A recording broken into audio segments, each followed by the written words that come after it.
नमस्कार दोस्तों, अब हम श्वसन और गैसों का विनिमय पाठ का दूसरा भाग पढ़ेंगे। इस वीडियो में हम पढ़ेंगे श्वसन की क्रियाविधि, श्वसन संबंधी आयतन और क्षमताएं और गैसों का विनिमय। श्वसन की क्रियाविधि। श्वसन में दो चरण सम्मिलित है। अंतः श्वसन, जिसे हम श्वसन कहते हैं, जिसके दौरान वायुमंडलीय वायु को अंदर खींचा जाता है, और निःश्वसन, जिसके द्वारा फुफ्फुसी वायु को बाहर मुक्त किया जाता है। वायु को फेफड़ों के अंदर ले जाने के लिए फेफड़ों एवं वायुमंडल के बीच दाब प्रवणता निर्मित की जाती है। अंतः श्वसन तभी हो सकता है जब वायुमंडलीय दाब से फेफड़ों की वायु का दाब कम हो, अर्थात फेफड़ों का दाब वायुमंडलीय दाब के सापेक्ष कम होता है। इस तरह निःश्वसन तब होता है जब आंतर फुफ्फुसी दाब वायुमंडलीय दाब से अधिक होता है।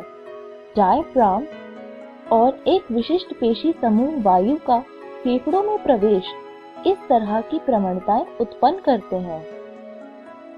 अंतः श्वसन डायफ्राम के संकुचन से प्रारंभ होता है, जो अग्र पश्च अक्ष में वक्ष गुहा का आयतन बढ़ा देता है। बाह्य अंतरकूलीय पेशियों का संकुचन पसलियों और उरोस्थि को ऊपर उठाता है, जिससे पृष्ठधार अक्ष यानी डोर्सोवेंट्रल एक्सिस में अक्ष गुहा कक्ष का आयतन बढ़ जाता है। वक्ष गुहा के आयतन में किसी प्रकार से हुई वृद्धि के कारण फुफ्फुस में भी समान वृद्धि होती है। यह समान तरह की वृद्धि फुफ्फुसी दाब को वायुमंडलीय दाब से कम कर देती है, जिससे बाहर की वायु बलपूर्वक फेफड़ों के अंदर आ जाती है, अर्थात अंतः श्वसन क्रिया होती है। डायफ्राम और अंतरापूर्वक पेशियों का शिथिलन यानी रिलैक्सेशन डायफ्राम उरोस्थि को वायु का फेफड़ों से उनके सामान्य स्थान पर वापस कर देता है और वृक्षीय आयतन को घटाता है, जिससे फुफ्फुसी आयतन भी घट जाता है। इसके परिमाण स्वरूप अंतर फुफ्फुसी दाब वायुमंडलीय दाब से थोड़ा अधिक हो जाता है, जिससे पसलियों और चार फेफड़ों की हवा बाहर निकल जाती है, अर्थात निःश्वसन हो जाता है। हम अपने अतिरिक्त स्थान पर उदरीय पेशियों की सहायता से अंतः श्वसन और निःश्वसन की क्षमता को बढ़ा सकते हैं। औसतन एक स्वस्थ मनुष्य प्रति मिनट 12 से 16 बार श्वसन करता है। श्वसन गतिविधियों में जो सम्मिलित वायु के आयतन का आकलन पायरोमीटर की सहायता से किया जा सकता है, जो फुफ्फुसी कार्यकलापों शिथिलन एवं का नैदानिक मूल्यांकन करने में सहायक होते हैं। स्पाइरोमीटर कुछ इस प्रकार का दिखता है। श्वसन संबंधी आयतन और क्षमताएं।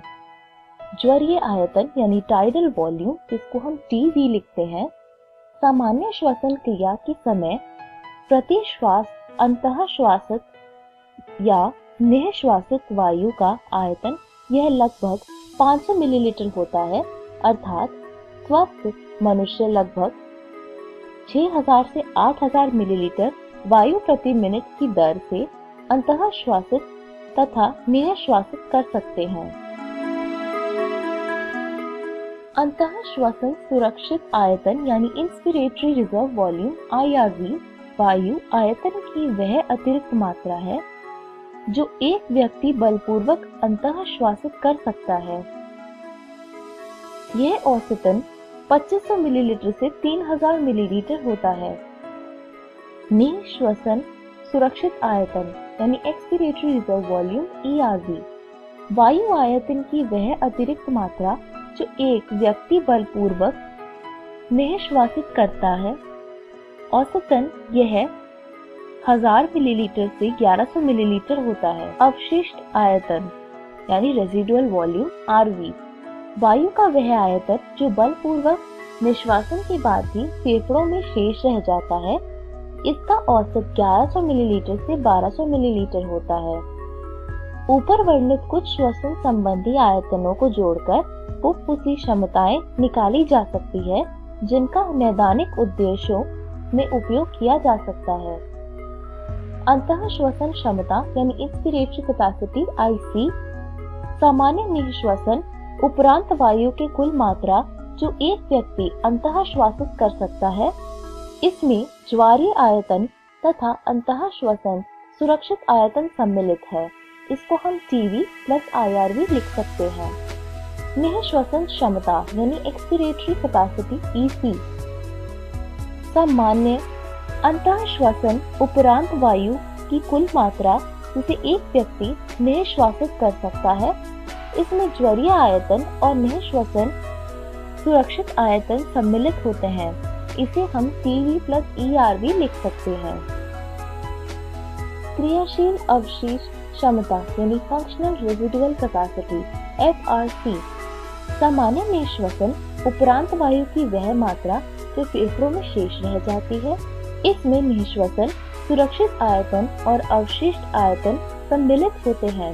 इसको हम ERV प्लस RV भी लिख सकते हैं। फेफड़ों की कुल क्षमता यानी टोटल लंग कैपेसिटी TLC बलपूर्वक निःश्वसन की पश्चात फेफड़ों में समायोजित वायु का कुल मात्रा। इसमें ERV, RV, TV और IRV सम्मिलित है, यानी जैव क्षमता और अवशिष्ट क्षमता, जिसे हम VC प्लस RV भी लिख सकते हैं।